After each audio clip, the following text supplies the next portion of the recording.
Mr. Secretary, thank you so much for being here with sharing for the American people a very momentous day in the history of the State Department and the U.S. government in restoring free speech and America's role as the beacon of free speech. Something very historic transpired today. Could you tell the American people what that was? Well, we ended government-sponsored censorship in the United States through the State Department, and let me explain how we get there. This started out, 10 years ago with this effort of let's go after the messaging that Al-Qaeda and ISIS and others are putting to radicalize people. Who's going to be against that? That sounds normal. And then it was like in 2016, we had this foreign interference in our election. We need to start targeting some of that stuff. By 2020, it had grown into this movement of like actually going after individual American voices. And one of the ways that was being done wasn't just directly, because the guy that was running this thing, Stengel, was actually a guy that was out there saying, Donald Trump talks just like a Russian spy. He talks just like a terrorist. Right. And so do the people around him. But they were also taking money from this program and using it to fund these NGOs, these third-party groups who were supposed to be like impartial. Those groups were then tagging. They were literally tagging and labeling voices in American politics, Ben Shapiro, the Federalist, others, tagging them as foreign agents. So you look at it and say, American taxpayers, through the State Department, were paying groups to attack Americans and to try to silence the voice of Americans. And there were consequences. These weren't just a label they put on people. Some of these people got deplatformed, they got taken down, they couldn't communicate. So it was outrageous. So before President Trump took over, they disbanded this unit. They just renamed it and moved it somewhere else.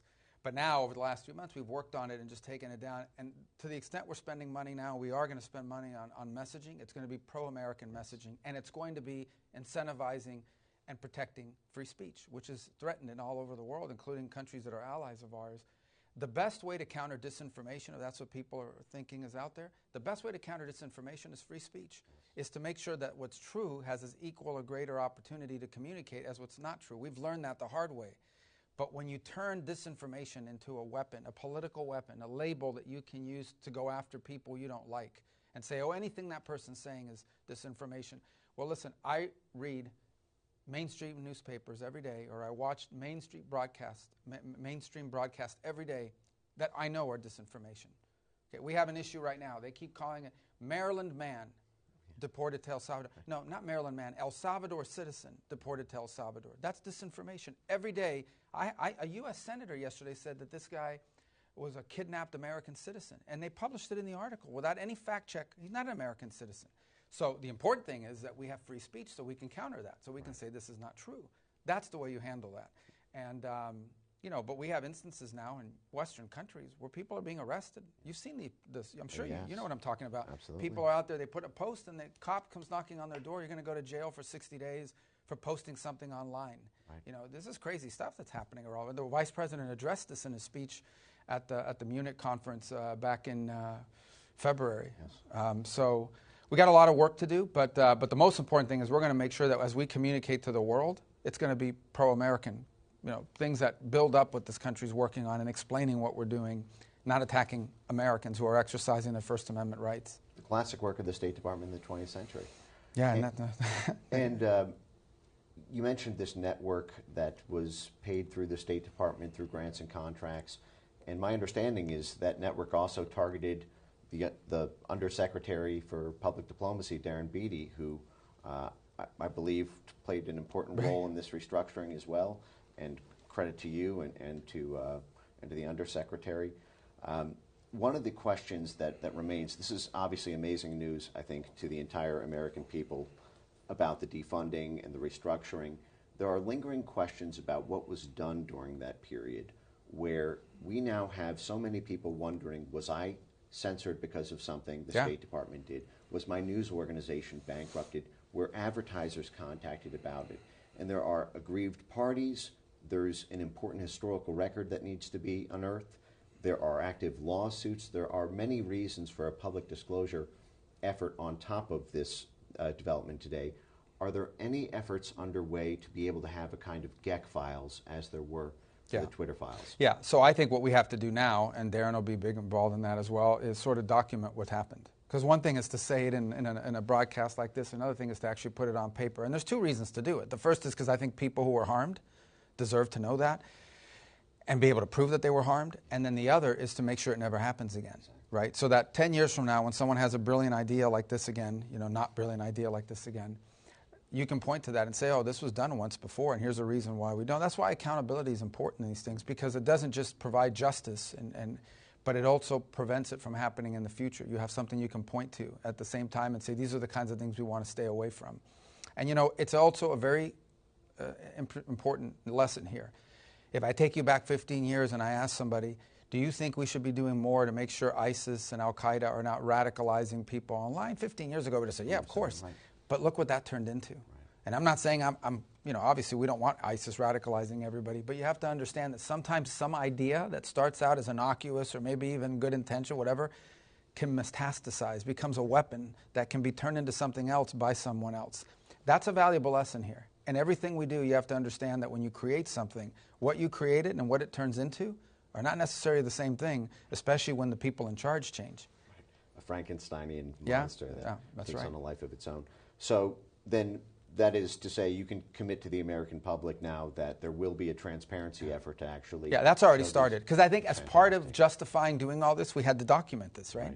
So now I think there's more in-depth, and we'll create a process for people that sort of point... We already know some of the higher profile ones, but there are more than the higher profile ones, right? There are a lot of other, including everyday individual American citizens who suddenly were labeled. And I think this is going to require some cross-jurisdictional work, because some of it's going to require us to go back and prove, okay, somebody got deplatformed in 2021, right?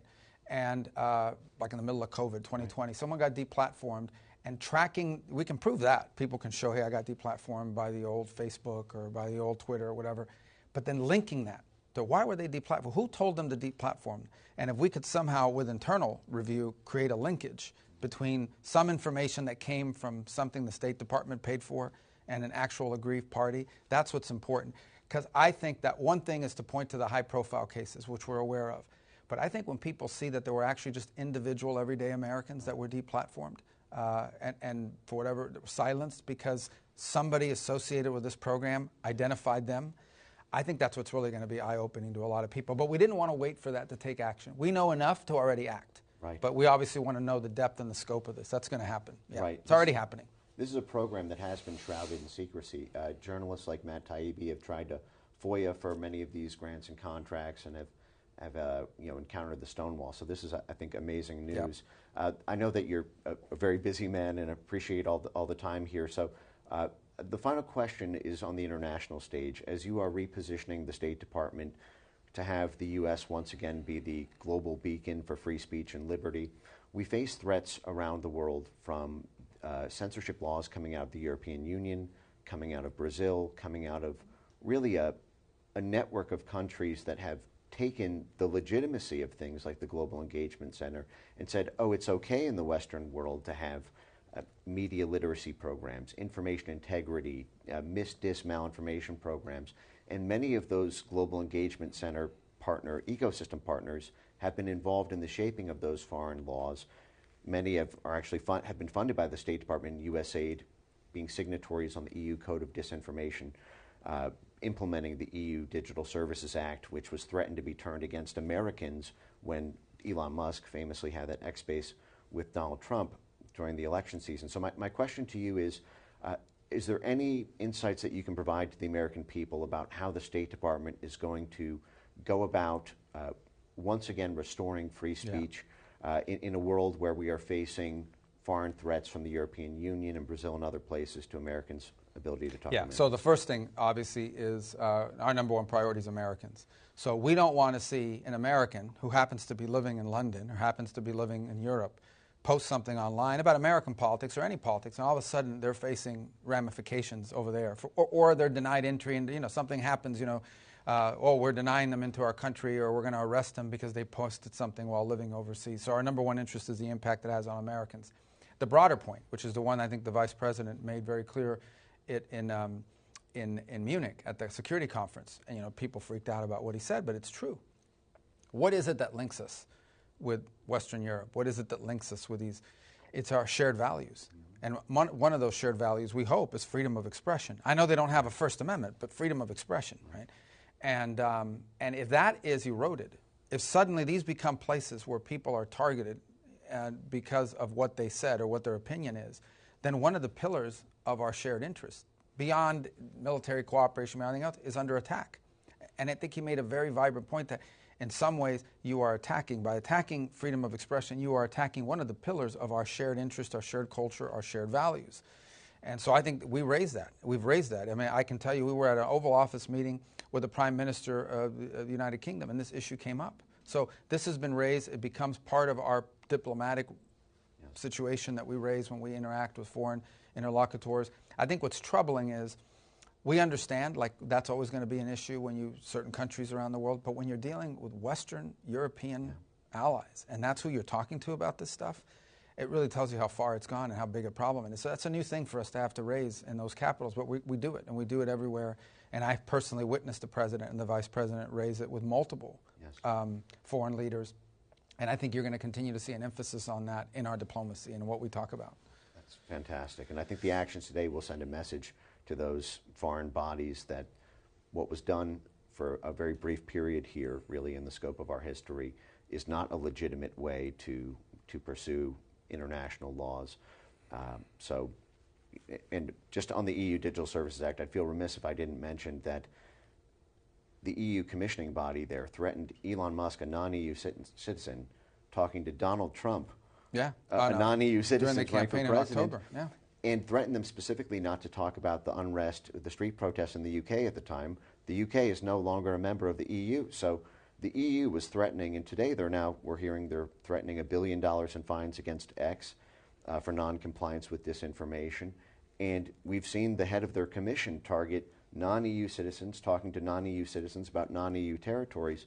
And so this is just one of these things, as this code becomes mandatory in July, to know that the State Department is focused on protecting free speech both within and without is I think, an important thing. Well, just beyond Elon, if a country or a group of countries, in the case of the EU, although it considers itself sort of a country because these countries have, given over a significant amount of sovereignty in order to become a member of the EU, when you have foreign entities taking actions that go after Americans for speech, that becomes a foreign policy irritant for the United States, and more than an irritant. It becomes an impediment in some cases to cooperate when they're going not just after a high-profile person like Elon, but anybody for that matter. I mean, I think if you extend this out, you could see it, threatening commentators, threatening people that are opining about world events, potentially threatening office holders in the United States. Right. I mean, so what if a American political figure, on the left or right, criticized something that was happening in Europe? Imagine right now if all these people freaking out over Bukele in El Salvador were suddenly being threatened by some Western Hemisphere version of the EU. Oh, we're going to come after you because you're attacking the president of El Salvador. And the left would be freaking out. Right.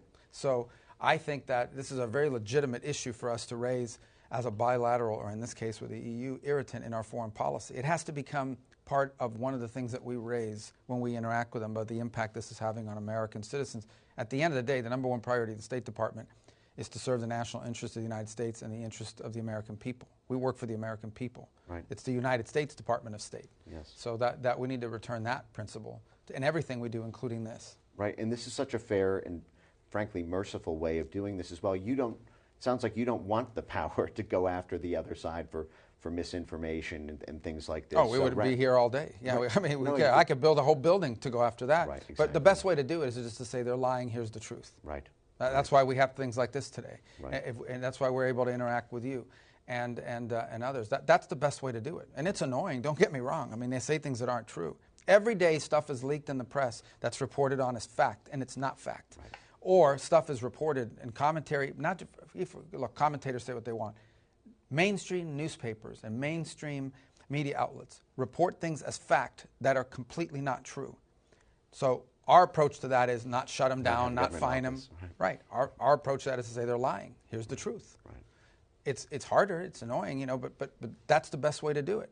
If you don't do it that way, then you recognize that someday in the future, if you create this power to shut that down, someone in my position will do it to us. Right. And I just think that begins to devolve very rapidly, as we've seen with this experiment that they did.